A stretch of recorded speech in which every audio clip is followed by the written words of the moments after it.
بسم اللہ الرحمن الرحیم۔ حضور اکرم صلی اللہ علیہ وآلہ وسلم کا فرمان ہے کہ 8 بندوں سے قبر میں سوال و جواب نہیں ہوں گے، اللہ پاک ان کو بنا حساب و کتاب کے جنت میں داخل کرے گا۔ صحابہ کرام نے دریافت کیا، اے اللہ کے نبی صلی اللہ علیہ وآلہ وسلم، وہ کون سے 8 بندے ہیں جن سے قبر میں سوال نہ ہوں گے؟ تو اللہ کے پیارے نبی نے فرمایا، سب سے پہلا وہ بندہ جو اللہ کی رضا کی خاطر کفار سے جنگ کرتا ہے تو وہ مسلمان اس کافر کو جہنم میں پہنچا دیتا ہے۔ پھر ایسا کافر بھی آتا ہے جو اللہ کے بندے کو شہید کرنے کے لیے اپنی تلوار کو بلند کرتا ہے اور وہ اللہ کا نیک بندہ بلا خوف اس کا مقابلہ کرنے کے لیے تیار ہو جاتا ہے۔ اللہ پاک آسمانوں سے سب کچھ دیکھ رہا ہوتا ہے اور وہ بہت زیادہ خوش ہوتا ہے اور فرشتوں سے فرماتا ہے، اے میرے فرشتوں، دیکھو میرے بندے کی بہادری جو بلا خوف کافروں کا مقابلہ کر رہا ہے اور میرے دین کو پھیلانے کے لیے اپنی جان کی پرواہ کیے بغیر کافروں سے جنگ کر رہا ہے۔ دیکھو میرا بندہ اپنے بیوی بچوں کی پرواہ نہیں کر رہا، اپنی دولت کی پرواہ نہیں کر رہا، بلکہ کافروں کو للکار للکار کر کہہ رہا ہے کہ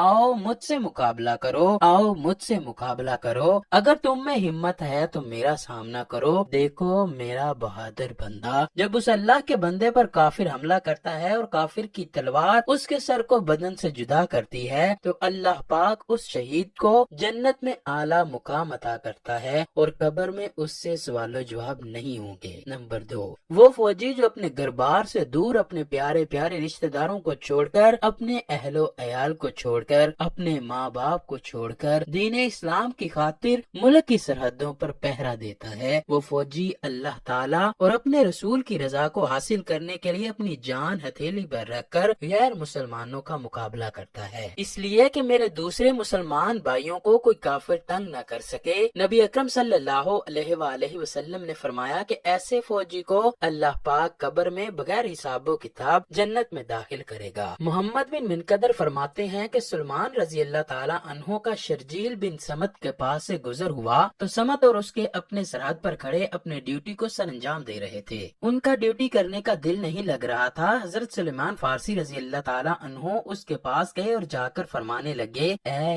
ابن سمت، میں تم سے وہ حدیث مبارکہ بیان کر رہا ہوں جو میں نے نبی اکرم صلی اللہ علیہ وآلہ وسلم کو فرماتے ہوئے سنا ہے۔ ابن سمت کہنے لگے، کیوں نہیں، ضرور بتائیے۔ تو حضرت سلمان فارسی رضی اللہ تعالی عنہ نے کہا کہ میں نے حضور اکرم صلی اللہ علیہ وآلہ وسلم کو فرماتے ہوئے سنا ہے کہ جو بندہ سرحد پر اپنی ڈیوٹی کو سر انجام دیتا ہے تو اس کی ایک دن کی ڈیوٹی کرنے پر اس کو 1 مہینہ روزہ رکھنے، تہجد پڑھنے اور اس سے بھی زیادہ ثواب حاصل ہوتا ہے۔ اگر ڈیوٹی کے دوران ڈیوٹی سر انجام دینے والا مر جاتا ہے تو اللہ پاک اس کو حساب کتاب لیے بغیر جنت میں داخل کر دیتا ہے۔ قیامت تک کے لیے اس کی قبر کو کھول دیا جاتا ہے اور اس کے گناہوں کو معاف کر دیا جائے گا۔ قیامت تک اس کے نیک اعمال میں اضافہ کر دیا جائے گا اور ایسے فوجی کے ثواب حاصل کرنے کا سلسلہ کبھی بھی ختم نہیں ہوگا۔ جب یہ مرے گا تو اللہ پاک اپنے فرشتوں کو حکم دے گا کہ میرے اس بندے کے لیے جنت کے سب دروازے کھول دو، جس دروازے سے اس کا جی چاہے گا وہ داخل ہو جائے گا۔ نمبر 3، ایسا بندہ جو شدید بیمار ہو گیا ہو اور وہ اللہ کی رضا پر خوش رہتا ہو، یہ بات نہ کرتا ہو کہ اللہ تعالیٰ نے میرے ساتھ کیا کیا، بلکہ وہ صبر کا دامن ہاتھ سے نہ جانے دے، تو ایسے بندے کو بھی بغیر حساب و کتاب کے جنت میں داخل کیا جائے گا۔ ایسا بندہ جو کسی مصیبت یا بیماری کی حالت میں بھی اپنے رب سے تعلق نہ توڑے، ہر وقت اپنے رب کی یاد میں رہے، نماز قائم کرے، اللہ کی یاد میں ہر وقت مگن رہے۔ اللہ کے پیارے نبی حضرت ایوب علیہ السلام بہت زیادہ بیماری کی حالت میں بھی اللہ پاک کو کثرت سے یاد فرمایا کرتے تھے۔ حضرت ایوب علیہ السلام کی حالت اس قدر نازک تھی کہ وہ اٹھ کر بیٹھ بھی نہ سکتے تھے، بیٹھنے میں تکلیف محسوس کرتے تھے، ساری رات تکلیف کی حالت میں سو نہ سکتے، پھر بھی انہوں نے صبر کا دامن ہاتھ سے جانے نہ دیا۔ جو کوئی بھی عیادت کے لیے آتا تو فرمایا کرتے تھے کہ جو بیماری جتنی زیادہ مشکلات دے تو سمجھ جاؤ کہ اللہ اپنے بندوں کو آزماتا ہے اور شفا بھی عطا کرنے والا وہی اللہ ہے۔ ایک دن اللہ تعالیٰ نے حضرت ایوب علیہ السلام کو بالکل صحت یاب فرما دیا۔ کسی نے حضرت ایوب علیہ السلام سے دریافت کیا کہ آپ بیماری میں بہتری محسوس کرتے تھے یا کہ آج بہتر محسوس کرتے ہیں؟ تو حضرت ایوب علیہ السلام نے جواب دیتے ہوئے فرمایا، وہ بیماری کے دن میرے لیے بہت ہی اچھے تھے، کیونکہ جب کافی رات گزر جاتی تھی تو مجھے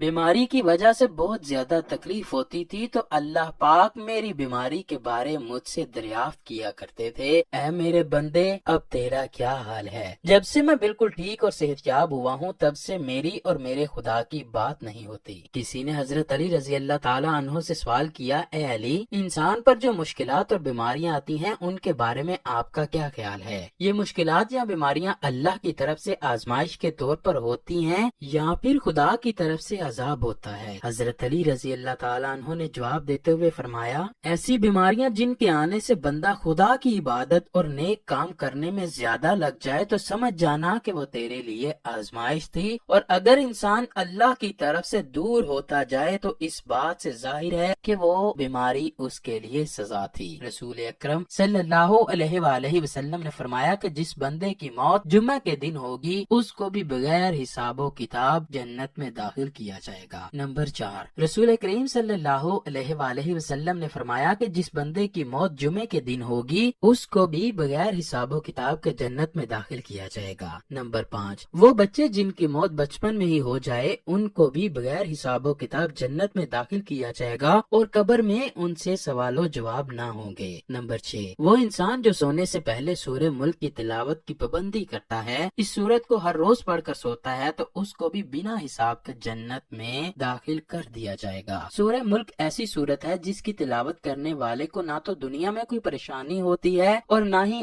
آخرت میں کسی عذاب کا ڈر ہوتا ہے، کیونکہ یہ سورت اپنے پڑھنے والے کی اس طرح حفاظت کرتی ہے کہ جب تک خدا اس بندے کی بخشش نہیں کرتا تب تک یہ سورت اللہ پاک سے اس بندے کی بخشش کی سفارش کرتی رہتی ہے۔ اگر وہ بندہ گنہگار ہے تو اس کو دوزخ سے نکال کر جنت میں داخل ہونے میں مددگار ثابت ہوتی ہے۔ نمبر 7، ایسے انسان کو بھی بغیر حساب و کتاب کے جنت میں داخل کیا جائے گا جو انسان طاعون کی بیماری سے مر جائے۔ جب وہ مرے گا تو اللہ پاک ایسی بیماری کی حالت میں مرنے والے کو قیامت کے دن شہید کے ساتھ اٹھائے گا۔ اس بیماری کی حالت میں مرنے والے کا حساب و کتاب نہ ہوگا۔ نمبر 8، ایسی عورت جو بچے کو جنم دیتے ہوئے مر جائے یا بچے کو جنم دینے کے بعد اسی تکلیف سے مر جائے تو اللہ پاک اس عورت سے بھی حساب و کتاب نہ لے گا، اس کو بھی بغیر حساب و کتاب کے جنت میں داخل کیا جائے گا۔ ایسی عورت کو قیامت کے دن شہید کے ساتھ اٹھایا جائے گا۔ اسی طرح جو بچہ پیدائش کے بعد مر جائے وہ بچہ اپنی ماں کو جنت میں داخل کرنے کے لیے اللہ پاک سے سفارش کرے گا، اے میرے اللہ میری ماں کو جنت میں داخل کر دے۔ اللہ تعالیٰ اس بچے کی بات کو مانتے ہوئے اس عورت کو جنت میں داخل کرے گا۔ اللہ پاک سے دعا ہے کہ وہ ہمیں نیک اعمال کرنے اور برے کاموں سے بچنے کی توفیق عطا فرمائے۔